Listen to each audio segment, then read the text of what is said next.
মুভির শুরুতেই আমরা একটা বাচ্চা মেয়েকে দেখতে পাই যে রেল লাইন থেকে হেঁটে হেঁটে পুলিশ স্টেশনের দিকে যাচ্ছিল। তার হাতে ছিল রাধা নামক একটা মহিলার কাটা মাথা। সেই কাটা মাথা নিয়ে পুলিশ স্টেশনে এসে হাজির হয়। আর এই দৃশ্যটা এতটাই ভয়ানক ছিল যে সব পুলিশ মাথাটাকে দেখে পুরোপুরি ভয় কাঁপতে শুরু করে। আর এখান থেকেই চলে যায় গল্পটা মেইন গল্পে। বন্ধুরা, এই মুভির আর একটা পার্ট আছে। পার্ট 1 এর কিছু দৃশ্য আপনাদের সঙ্গে তুলে ধরছি, তা না হলে পুরো গল্পটা বুঝতে অসুবিধা হতে পারে। পার্ট 1 এ আমরা দেখেছিলাম ওদেলা গ্রামের মধ্যে কিছু মার্ডার হচ্ছিল। আর মার্ডার শুধু সেই সব মেয়েদের হচ্ছিল যাদের একদিন আগে বিয়ে হচ্ছিল। কেউই কোনোভাবে এই কেস সলভ করতে পারছিল না, যার কারণে সেখানকার আইপিএস অফিসার তার গার্লফ্রেন্ডের সঙ্গে সেই গ্রামে বিয়ে করে। আর যেহেতু বিবাহিত হওয়ার পরদিনই মেয়েগুলোকে তুলে নিয়ে যায়, এর জন্য আইপিএস অফিসারের বউকে তুলে নিতে সক্ষম হয়। আর সেখানে গ্রামের মধ্যে রাধা নামের একটা মেয়ে ছিল, যে তার বাড়ি পরিষ্কার করার সময় তার বড় একটা জিনিস দেখতে পায়। সেখানে কিছু মেয়েদের জামা কাপড় এবং কিছু জিনিসপত্র দেখতে পায়, যেটা দেখে সে খুব ভালো করেই বুঝতে পারে এই হত্যাকাণ্ডগুলো তার বর তিরুপতি করছিল। তারপর যখন তিরুপতি আইপিএস অফিসার বউকে মলেস্ট করা শুরু করে, তখনই সেখানে রাধা এসে তার মাথাটা 2 ভাগ করে ফেলে। এরপর সে পুলিশ স্টেশনে হাজির হয়। তো যাই হোক, এরপর আমরা পরের পার্ট দেখতে পাই। তিরুপতি মরে যাওয়ার পর ডক্টর তার গলাটাকে জুড়ে বাড়িতে পাঠিয়ে দেয় সৎকার করার জন্য। কিন্তু গ্রামের সবাই তো সবকিছু জেনে গিয়েছিল যে তিরুপতি এই মার্ডারগুলো সব করে আসছে, যার কারণে কেউই তার শেষ কার্যে হাত লাগাতে চাইছিল না। আর এখানে আমরা দেখতে পাই তিরুপতির ভাই তার বেস্ট ফ্রেন্ডকে নিয়ে তিরুপতির লাশটাকে নিয়ে বাড়ি যাচ্ছে। অন্যদিকে গ্রামের লোকেরা একটা মিটিং করে, যেখানে তারা পণ্ডিতজির থেকে পরামর্শ নেয় যে কিভাবে তিরুপতিকে শাস্তি দেওয়া যায়। সে আমাদের গ্রামের মেয়েদের সঙ্গে অনেক খারাপ কাজ করেছে। তখন পণ্ডিত জানায় যে এটার একটা উপায় আছে, যেই উপায়ের দ্বারা তাকে শাস্তি দেওয়া যেতে পারে। তার জন্য আমাদেরকে কবরকেদ করতে হবে। এইসব শোনার পর গ্রামের লোকেরা বলে, এটা কিভাবে করব, আপনি একটু খুলে বলুন। তারপরে পণ্ডিতজি তাদেরকে খুলে বলতে শুরু করে। তারপরে পণ্ডিতজি বলে তিরুপতির লাশটাকে একটা গর্ত খুঁড়ে তার মধ্যে পুঁতে দিতে হবে। তার সঙ্গে সঙ্গে গ্রামের লোকদের জামা কাপড় এবং তাদের নখ আর সঙ্গে একটা মুরগির রক্ত দিয়ে তাকে কবর দিতে হবে। তাহলে তিরুপতির আত্মা কোনোদিনও শান্তি পাবে না। আর এই কথাগুলো শোনার পর গ্রামের লোকেরা ডিসাইড করে যে তারা এই কাজটাই করবে। আর এদিকে আমরা দেখতে পাই তিরুপতির ভাই এবং তার বন্ধু তার লাশটাকে নিয়ে শেষ কার্য করতে যাচ্ছিল। তিরুপতির ভাই বারবার চেষ্টা করে যে তার ভাই লাশটা যেন ভালোভাবে দাফন করা হয়, কিন্তু কোনো লোকই তাকে সাহায্য করতে একদমই রাজি ছিল না। তখন সে দেখতে পায় সেখানে গ্রামের লোকেরা তার জন্য অপেক্ষা করছিল। এখানে তিরুপতির ভাই গ্রামের সব লোকদেরকে রিকোয়েস্ট করে যে যাতে তার ভাইকে ক্ষমা করে দেয় এবং তার শেষ কার্যে তার সঙ্গে একটু হাত লাগায়, কিন্তু গ্রামের লোকেরা তার এই কথায় কোনো কান দেয় না। আর সেই পণ্ডিতের বলা অনুযায়ী তিরুপতির লাশটাকে সোজাভাবে পুঁতে দেয়। আর অন্যদিকে আমরা কিছু সাধুদেরকে দেখতে পাই, যেখানে আমরা দেখি যে তারা হিমালয়ের গুহাতে বসে ধ্যান করছিল। তখনই সেখানে থাকা একজন গুরুজির চোখ খুলে যায় এবং সে বলতে থাকে ওদেলা গ্রামের মধ্যে বড় একটা তুফান আসতে চলেছে, সেখানে বহু ভয়ানক আত্মা জেগে উঠবে। এই সব কিছু শোনার পর তাদের শিষ্যরা তাকে জিজ্ঞাসা করে তাহলে কি হবে ওই গ্রামে। তখন সেই গুরুজি বলে যখনই কোনো খারাপ শক্তি আসে তার সঙ্গে সঙ্গে ভালো কোনো শক্তির জন্ম নেয়, আর নিশ্চয় সেখানে কেউ না কেউ আসবেই। তারপর আমাদেরকে 6 মাস পরে দৃশ্য দেখানো হয়, যেখানে আজকে এতগুলো দিন পর এখানে বিয়ের অনুষ্ঠান হচ্ছিল। রাতে যখন পণ্ডিত সেখানে বিয়ে করানোর জন্য যাচ্ছিল, তখন সেখানে কিছু ছেলেপুলেরা বসে মদ পান করছিল এবং তারা পণ্ডিতজিকে ডেকে বলে সেখানে তাদের সঙ্গে বসে মদ পান করতে। আর পণ্ডিতজিও লোভ সামলাতে না পেরে তাদের সঙ্গে বসে গিয়ে 2 পেক মেরে দেয়। আর তাদের মধ্যে কথাবার্তা হচ্ছিল যে আজকে যার বিয়েতে পণ্ডিতজি বিয়ে করাতে যাচ্ছে সেই ছেলেটির এড ছিল, যার কারণে সে ভেবেছে যে তার বিয়ে হয়ে গেলে তার সঙ্গে দুষ্কর্ম করে তাকেও মেরে দেবে। তখন পণ্ডিতজি এইসব কথা শুনে খুবই রেগে যায়। সে বলে কি সব নোংরা কথা বলছো তোমরা। লোকটি বলে আর এই সব কিছুর দোষ আমি তিরুপতির আত্মার উপরে দিয়ে দেব, আর যদি সে আমার না হয় তাহলে তাকে আমি কারুর হতে দেব না। পণ্ডিতজি সেখান থেকে রেগেমেগে বেরিয়ে যায় এবং পথিমধ্যে তার প্রকৃতির ডাক চলে আসে। সে একটা কোণে গিয়ে বাথরুম করছিল, কিন্তু সে জানতো না সে ঠিক কোথায় বাথরুম করছে। আসলে সেটা তিরুপতির কবরের উপর ছিল, আর সেখানে সে প্রসাব করছিল। সেখান থেকে যাওয়ার সময় পণ্ডিতজির পায়ের মধ্যে কাঁটা লেগে যায়। পণ্ডিতজি সেই কাঁটাটা বার করে এবং সেই কারণে সেখানে 2 ফোঁটা রক্ত পড়ে যায়। সেই রক্ত পড়ে যাওয়ার সঙ্গে সঙ্গে তিরুপতির আত্মার কাছে সেটা পৌঁছে যায়, আর সে যেন একটা শক্তি পেয়ে গিয়েছিল। আর এই সব কিছুর মধ্যে তিরুপতির আত্মা সে কবর থেকে বেরিয়ে যায়, সে পণ্ডিতের দেহের মধ্যে চলে আসে। এই দিনটার জন্যই সে এতদিন ধরে অপেক্ষা করছিল। পণ্ডিত যখন বিয়ের বাড়িতে গিয়ে পৌঁছায়, তখনই সেখানে সদ্য বিয়ে হওয়া বউটাকে দেখে তিরুপতির মনে আবারও লালসা জেগে উঠতে থাকে। সে আবারও নিজের স্বপ্নকে পূরণ করতে চেষ্টা করে। তারপর সেই দিন রাত্রেবেলা বর বউ যখন দুজনের কাছাকাছি আসছিল, সেই সময় সেখানে পণ্ডিতজি চলে আসে আর বরটাকে মারতে থাকে। এটা দেখার পর সেই বউটা জোরে জোরে চিল্লাতে থাকে আর বলতে থাকে আপনি এটা কি করছেন। তখন তিরুপতি তাকে বলে আমি তোর কাছে আমার ভালোবাসা মেটাবো, কারণ আমি এখন জেগে গিয়েছি। তিরুপতি এখন জেগে গেছে। এটা শোনার পর বউটা তো পুরোপুরি শকড হয়ে যায়। অন্যদিকে গ্রামের লোকেরা জানতে জানতে পেরে গিয়েছিল যে পণ্ডিত কোনো রকমের ভাবে ওই বউয়ের ঘরে ঢুকেছে। আর এই কারণে পুলিশ থেকে শুরু করে গ্রামের সব লোকেরা পণ্ডিতকে ধরার জন্য চলে আসে। পুলিশ এসে পণ্ডিতকে ধরে নিয়ে যায় আর আচ্ছা করে ধোলাই দেয়, মানে খুব মারধর করে তাকে। কিন্তু এদিকে পণ্ডিতের তো কিছুই মনে নেই, সে এগুলো কিছুই বুঝতে পারছিল না, কারণ তিরুপতি এখন তার শরীরে ছিল না, তার শরীর থেকে বেরিয়ে গিয়েছিল। এই সব কিছুর পরে পণ্ডিতজি সেই ছেলেগুলোর কথা বলে, যেই ছেলেগুলো বলছিল যে তার গার্লফ্রেন্ডকে সে তুলে নিয়ে আসবে এবং তার সঙ্গে খারাপ কাজ করবে। তখন পুলিশ এই চ্যাংরা ছেলেগুলোকে তুলে আনে আর তাকে অনেক মারধর করে, কিন্তু তাদের কাছ থেকেও তেমন কিছুই বেরোয় না। অন্যদিকে আমরা তিরুপতির আত্মাকে দেখতে পাই, যে কিনা পুরো গ্রামের মধ্যে সাইকেল নিয়ে ঘুরে বেড়াচ্ছিল। তারপরে সিন চেঞ্জ হয়, আমরা আল্লাহ বক্স নামের একটা লোককে দেখতে পাই। সে আসলে একটা পীর বাবা ছিল। সে ভূত প্রেত এই সবকিছুকে তাড়াতো, কালো শক্তিকে সে একদমই পছন্দ করতো না। তখন একটা ফ্যামিলি তার ছোট্ট বাচ্চা মেয়েকে নিয়ে আসে।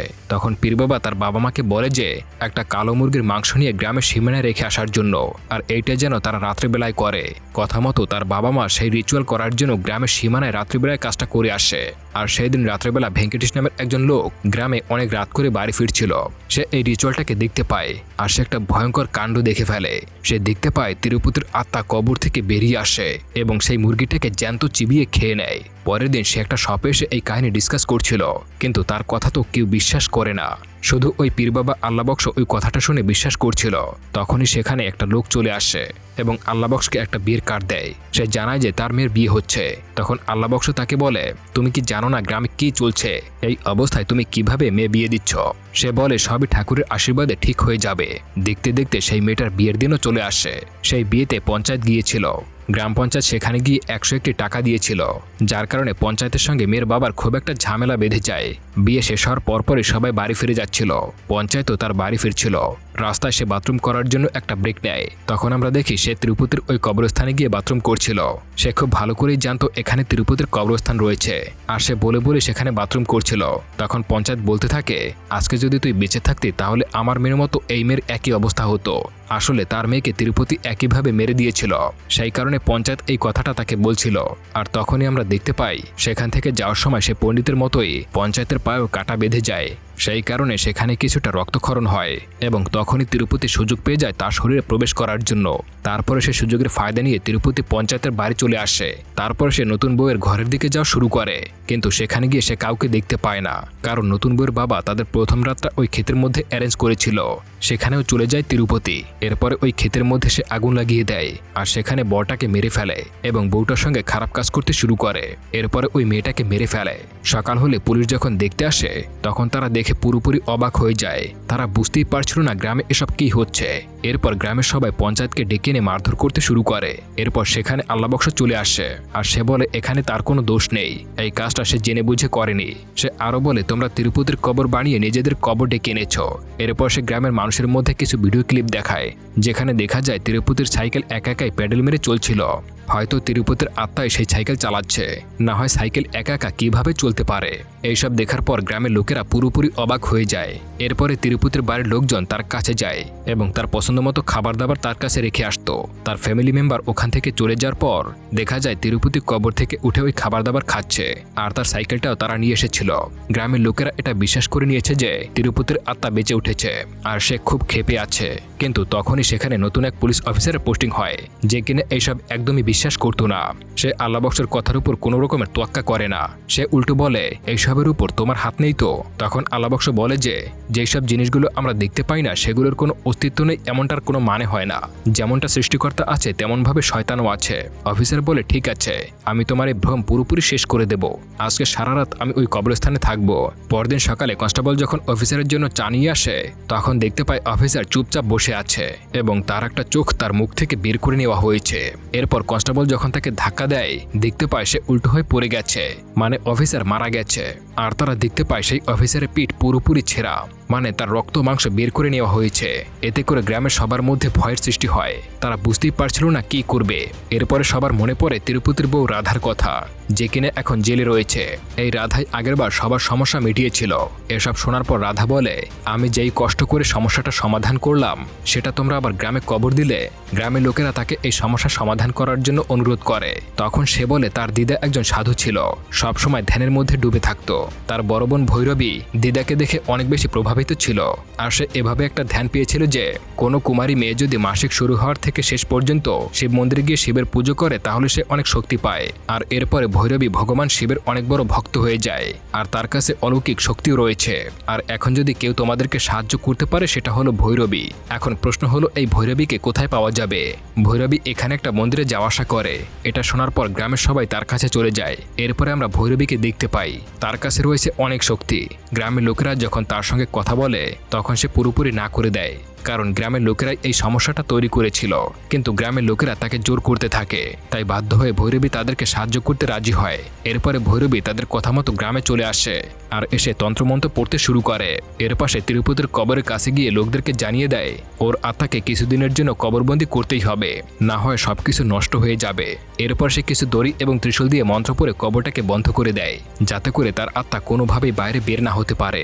এরপর সে গ্রামের লোকদেরকে জানিয়ে দেয় যে এই চক্রটা যেন ঠিক এইভাবে থাকে কমপক্ষে 15 দিন। কেউ যেন ওইটাকে না ছয় বা না ধরে, তাহলে কিন্তু বিপদ ঘনিয়ে আসতে সময় লাগবে না। এটা শোনার পর গ্রামের লোকেরা ডিসাইড করে যে এই কবরের পাশে এসে পাহারা দেবে।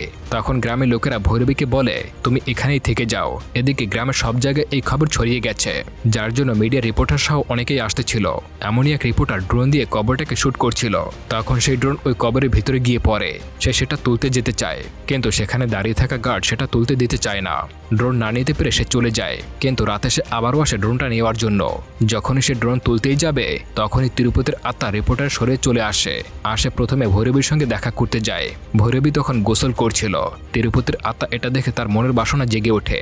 সে ওই মন্দিরের ভিতরে প্রবেশ করতে চায়, কিন্তু মন্দিরের সামনে একটা সাপ থাকার কারণে তাকে বাধা দেয়। এরপরে ভৈরবী আসে এবং তাকে লাথি মেরে সেখান থেকে বের করে দেয় আর মন্ত্রশক্তি দিয়ে তাকে সেখান থেকে অনেক দূরে পাঠিয়ে দেয়। ভৈরবী তাকে বলে আমি থাকতে তুই এই গ্রামের কোনো ক্ষতি করতে পারবি না। এইভাবে অপমানিত হয়ে সে সেখান থেকে চলে যায়। কিছুদিনের জন্য তিরুপতি পুরোপুরি হাওয়া হয়ে যায়, তার কোনো আক্রমণ ছিল না কোথাও। এমন সময় গ্রামের সবাই মিলে বলাবলি করছিল যে সব তো মিটে গিয়েছে, তাহলে আমরা শান্তি কামনার জন্য একটা উৎসব করি। সেই জন্য মন্দিরে বসে তারা মিটিং করছিল। সেখানে আমরা দেখতে পাই তিরুপতির আত্মা জোরে জোরে আওয়াজ করছিল।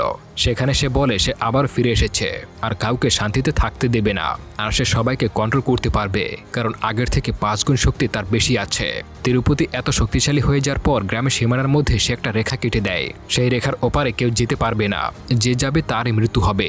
কিন্তু একটা লোক এই কথা মানে না, সে ভাবে এটা মিথ্যে কথা, যার জন্য সে ওই রেখা অতিক্রম করে সেখান থেকে চলে যায় আর তখনই তার মৃত্যু হয়ে যায়। এটা দেখার পর গ্রামের সবাই অতিরিক্ত ভয় পেতে শুরু করে। কেউ সেই রেখার বাইরে যেতে পারতো না। ধীরে ধীরে তাদের খাবার দাবার শেষ হয়ে যায়, ফসলগুলো ধ্বংস হতে শুরু করে। খাবার দাবারের অভাবে চারদিকে হাহাকার শুরু হয়ে যায়। এদিকে আমরা একটা পরিবারকে দেখতে পাই যে ভৈরবীর কাছে গিয়েছিল তার অসুস্থ মেয়েকে নিয়ে। তাকে বলে মেয়েকে ডাক্তারের কাছে নিয়ে যাবে, একটা ব্যবস্থা করে দিতে। ভৈরবী তখন একটা প্ল্যান বানায়, রাধাকে তিরুপতির কাছে পাঠায় নতুন বউ হিসেবে, যাতে করে সে তাকে নিয়ে একটু হলে অন্যমনস্ক হতে পারে। আর এদিকে ভৈরবী মাইকে মন্ত্রপুজো করতে থাকবে, যাতে করে তিরুপতির শক্তি কিছুটা কমতে থাকে। আর এই সুযোগে বাচ্চা মেয়েটাকে নিয়ে তার বাবা মা হসপিটালে যেতে পারে। এরপরে সে যখন মাইকে মন্ত্রজপ করছিল তখন হঠাৎ করে বিদ্যুৎ চলে যায়, যার ফলে তিরুপতির শক্তি আবারও আগের জায়গায় ফিরে আসে।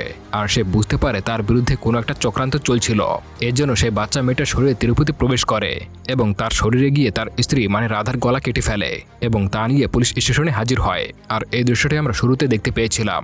এরপর দেখা যায় গ্রামবাসী পুরোপুরি ভেঙে পড়ে আর তাকে বলে আমরা তোমার জন্য কি করতে পারবো, যাতে তুমি আমাদের সবাইকে ক্ষমা করে দাও। তিরুপতি তখন বলে আমি ভৈরবীর সঙ্গে একটি রাত কাটাতে চাই, আর সে গ্রাম থেকে চলে যাবে। তখন ভৈরবীও রাজি হয়ে যায় গ্রামকে রক্ষা করার জন্য। সে নতুন বউয়ের মতো সেজে তার কাছে আসতে চায়। তিরুপতি তখন ভেঙ্কটেশের শরীর প্রবেশ করে। এদিকে ভৈরবী শিব ঠাকুরের জপ করছিল। এটা দেখার পর তিরুপতি পুরোপুরি রেগে যায়। সে এখনো শিবের জপ করে যাচ্ছে আর এই জন্য সে তার কাছে আসতে পারছে না। এর জন্য সে রেগে ভৈরবীকে মারতে শুরু করে। অন্যদিকে আল্লাহবক্স তিরুপতির কবরের কাছে চলে যায় আর ভৈরবীর কথা মতো তার কবরটা খুঁড়তে থাকে তাকে মুক্তি দেওয়ার জন্য। এদিকে শেষবারের মতো ভৈরবীকে একটা মন্ত্রজপ করতে হতো, তবেই এটাকে মুক্তি দেওয়া যেত। কিন্তু তিরুপতির মারে সে অজ্ঞান হয়ে পড়ে যায়। আর তখনই আমরা ছোট্ট একটা বাচ্চাকে দেখতে পাই, যে কিনা মন্দিরের ভেতর গিয়ে নন্দী মহারাজের কাছে সাহায্য চাইছিল। আর তার কথা শুনে নন্দী মহারাজ স্বয়ং নিজে তার আসনে ভৈরবীকে জাগিয়ে দেয়। এরপরে ভৈরবী তার মন্ত্রজপ করতে শুরু করে। সেই সঙ্গে তার কাছে শিবের কিছু শক্তি চলে আসে। দেখতে দেখতে ত্রিশূল দিয়ে তিরুপতির আত্মাকে সে মেরে ফেলে। এদিকে তিরুপতির আসল বডিটা আল্লাহবক্স সৎকার করে দিয়েছিল। আর এইভাবেই তিরুপতির আত্মা এখানেই শেষ হয়ে যায়। তো বন্ধুরা, কেমন লাগলো গল্পটা? ভালো লাগলে একটা কমেন্ট করতে পারেন।